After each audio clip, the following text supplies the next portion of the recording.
NBA 2K26 defense. Today, I'm going to give you the deepest dive you've ever seen with everything you need to know about defense. You're going to have things like rotations, different calls, sets, everything.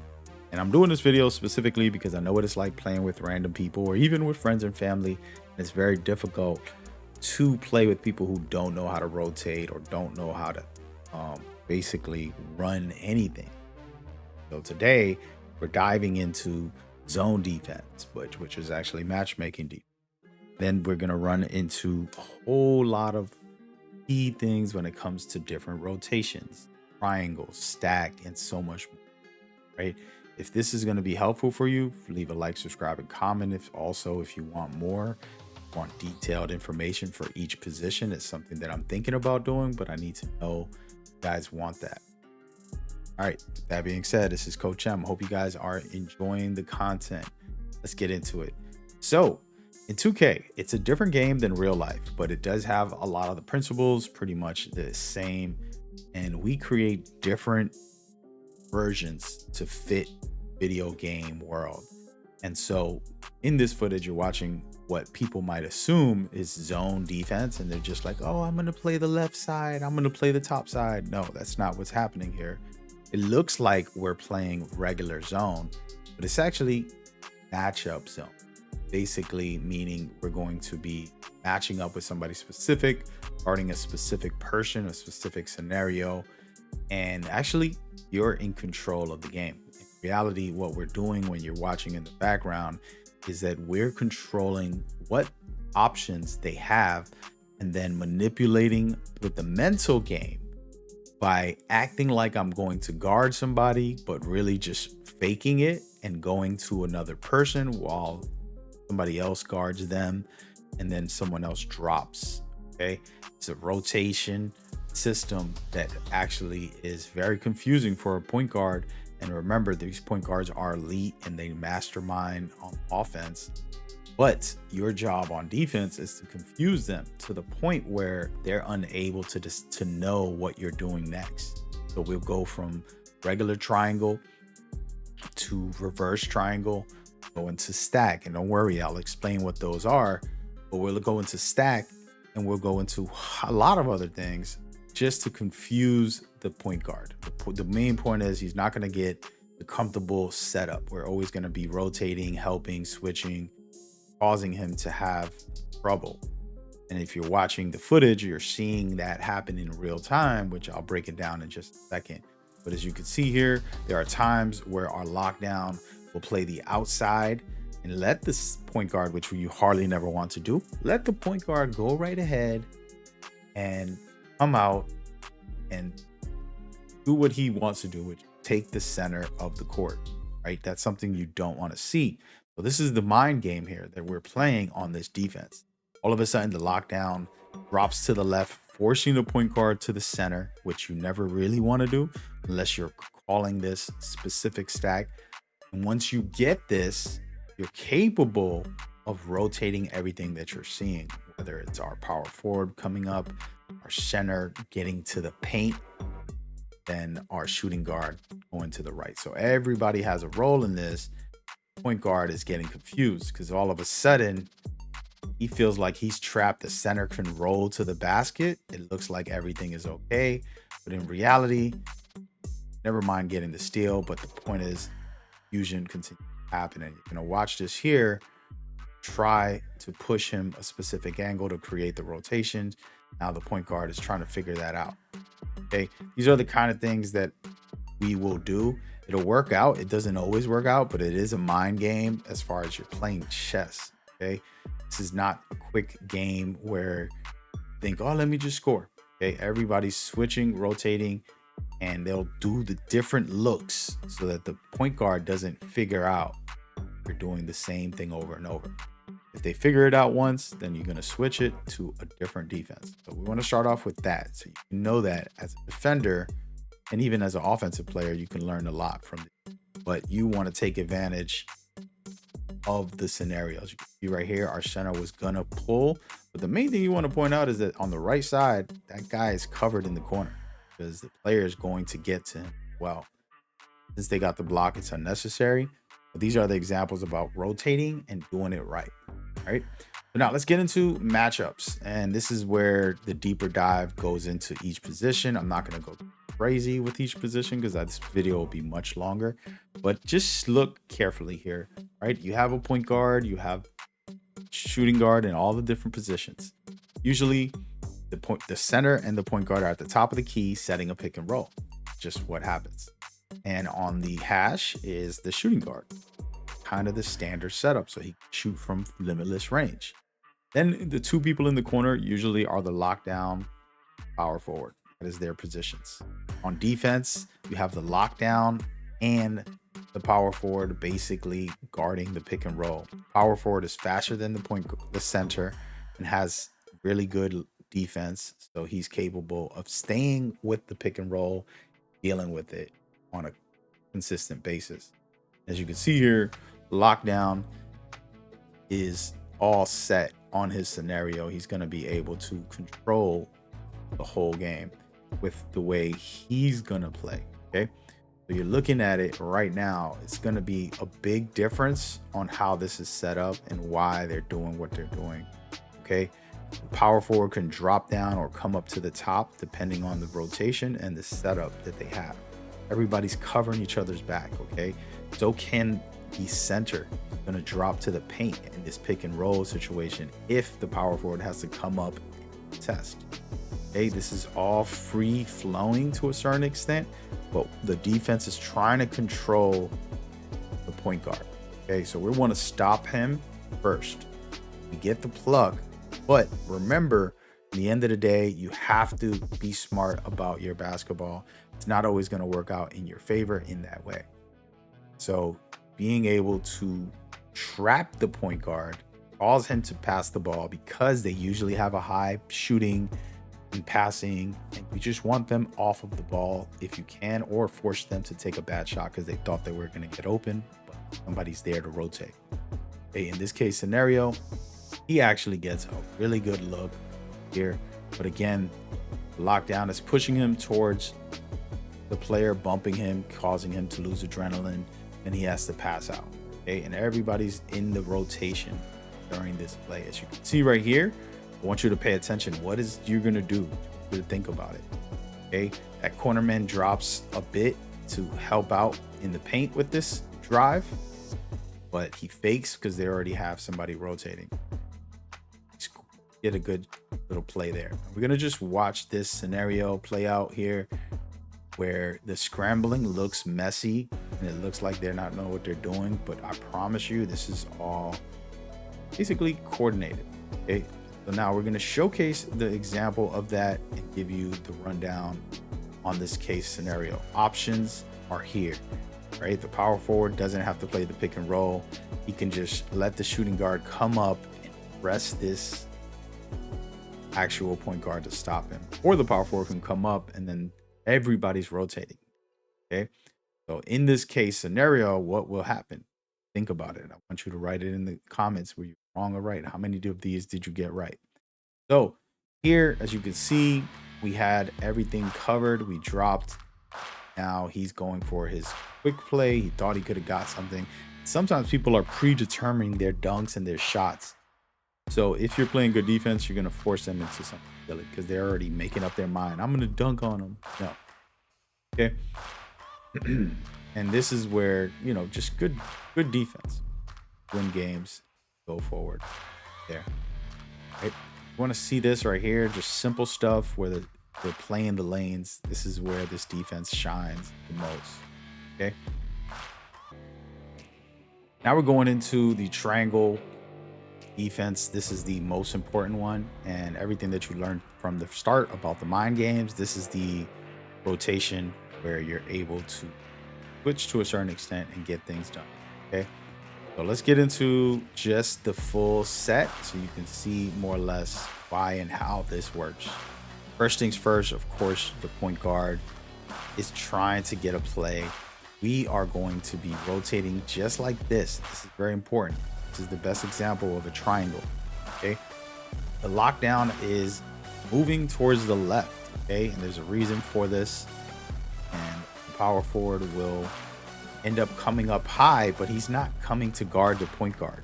Okay, he's tricking the point guard into thinking he's coming up from the paint.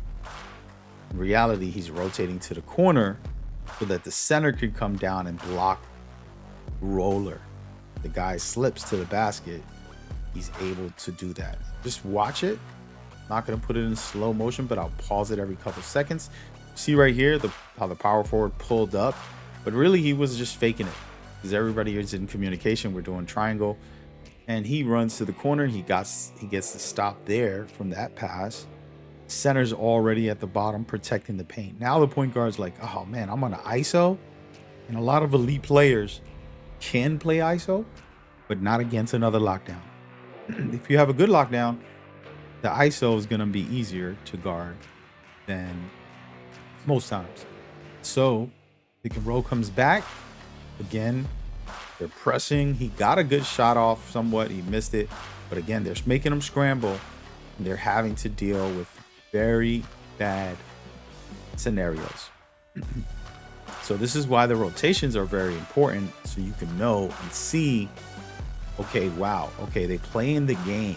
The power forward acts like he's coming to guard the point guard at the top of the key during the pick and roll, but he really just drops to the corner and gets a contest there. The point guard is basically on an island until he gets a second pick. And it's your job to know when to do these type of triangle defense. It's not always going to work, but it can disturb their offense. If you just try to guard the pick and roll without doing any of this, the point guard is going to have a very comfortable time getting wide open shots. That's not what you want, and that's why the triangle is so important. Now we want to get into the reverse. It's pretty much the same exact thing, but there's small little details that change. This is one of the most important ones for you to know. So I'm going to let this play out and kind of give you guys a quick breakdown on why the reverse is so good as well. Okay, playing reverse here, you have to be smart about how you do it, why you do it. Okay, so it's the same exact setup, but instead you're pushing the actual player to the hash. So you want to get them pinched to the hash, not in the center court, as you can see right here. If you push them to that corner, this gives you a better chance because the center is all the way on the opposite side of the court trying to protect the paint, but he's gonna need somebody to switch for him when necessary. Okay, but this is just a key thing. It's the same exact system, but this time around you're pushing, like I told you guys, to control the offense. You're pushing the point guard to the hash if you can, and to the center here. You can see they got this pluck. I want to kind of go through that play, give you an example of why it's so important and the reason why they. Again, not everybody is capable of always orchestrating all this, so I get it, and I'm not here to tell you to become a pro player or something. You see the center on this corner, the lockdown's trying to push him to the right. If it doesn't work out, it doesn't work out, right? Just play defense. It's just reality on any play. But we're trying to keep him in this reverse triangle, push him to the hash, make it work as best as possible, because now we have the play set up proper. And this is where you're capable of changing those rotations in those plays. Like I said earlier, the reverse is not too hard. Now I want to get into stack. Stack is the shooting guard and the center are together, basically playing a rotation where the shooting guard will drop to the corner. It's just a simple change that's not a big deal. There's a lot of different ways to play this, but the point is that's another one that you can call stack kings is what we usually call it. You're capable of doing that, and that's going to be very viable. I want to showcase reverse stack very quickly. Basically, it is a very good setup, but this time around the lock and the power forward are changing positions. So the lock will play a little loose, and now they can change everything. You see the lock is not in the center. He's not holding that everybody has a different role. The lock will play which in this scenario right here, which just makes it so that the center comes down and drops when necessary for that scenario. And again, it's just a confusing thing because you just ran the same exact play, but you reversed it now, and they're wondering like, oh wait, and he didn't drop or he didn't switch. So the point guard can get those clean passes. See right here, center's dropping, and they're basically trying to swarm him and lock it in there. Now I want to get into a couple things that I'm kind of like going everywhere, and these are just key notes to think about when you're playing. There's a thing called lift. I'm not putting it too deep into this footage. Might actually go ahead and give you guys a quick rundown on that. Let's go ahead and do it. Here we go. So this right here is just a regular matchups, right? But if I call lift, what we want to do is basically play high on this pick and roll. Let's say the center is trying to set a pick and we are trying to shut that down. You know, if we say lift, that means get up high. Force this center to drop. Force him to, you know, create something, but get the ball out of the hand of the shooter, which is the point guard, right? So lift is a very important part of the game, going to help you drastically. For this year in particular, for example, if we get to push him out towards this way, he wants to do a fade. This is where even the hash players lifting as well, stopping this point guard from doing his fade, causing him to kick it out to whoever. We rather that than give up the easy fadeaway threes, which people are taking advantage. We also have things like the stack blitz, where I will have the power forward come in and try to get a steal off the point guard, just kind of double teaming him, just rushing him to get the ball out of his hand away. But mostly you want to get steal. So you're just trying to get a good vulnerable moment to blitz him, get a perfect steal in this case scenario. These are some of the key things so far with defense in 2K26. It's going to work big time. Now, I understand that not everybody has somebody to play with, and you're not going to play with the same people all the time. So this is for everybody. But if you learn it, I promise you, even in scenarios where you're in a random wreck and stuff like that, you're capable of implementing simple things like, for example, the rotations. I see the center in the corner driving to the basket to block somebody's shot who drove. I'm rotating closer to that corner to guard my guy in the hash and the guy in the corner. And this is not rocket science. I mean, literally all of you guys should be able to do something like this, and it's common sense. So I'm going to give you a demonstration of that just to kind of give you common sense breakdown. I probably should do a video on its own. Let's say this point guard gets to the paint. He's about to go down there and score. The center drops to try to help. That's whoever's on this side closest to the center should play both players right here. Now, yes, the point guard can pass to the shooting guard or the power forward, but you should have enough time to guard both of them. Unless he's at the hash and it's really far and it's hard for you to get to between. But it's better than just standing here guarding this guy. He will end up getting a deep pass all the way to the corner and nobody's even close and no way to defend that. Okay, that is where a lot of players don't have the IQ. I don't want to be mean here, but the IQ to just play both sides and say, okay, I'm going to help out on this. Now, here's another quick tip. Okay, in this case scenario, this guy should never come help at all, because he's on an island. There's no other defender that's going to help him. But this guy, center, has somebody close enough. So once I see the center is going to drop, I start playing this. I already know I am not going to go guard them, drive. So I can just play both. And yes, they might get it before I get there, but I'm going to jump and give them some kind of contest in this case scenario. This is something that is literally the fundamental video that I'm probably gonna make breaking that down. Hope you guys enjoyed this deep dive. It's been a fun ride. I've been enjoying 2K26. We got to really work on defense. So I'm focusing on defense because I feel like that is the key thing for all of us to improve and to get better with. And this deep dive is probably just to warm up. I didn't go too deep into it. I kind of just vaguely gave you guys all the rotations and examples. We can do deeper dives, each segment in different scenario. We might just do that. So probably gonna pop up on your screen. So like, subscribe, and comment, show support, then go check that out. It's gonna be popping up. Right? See y'all on the next one. Take care, stay blessed. Peace.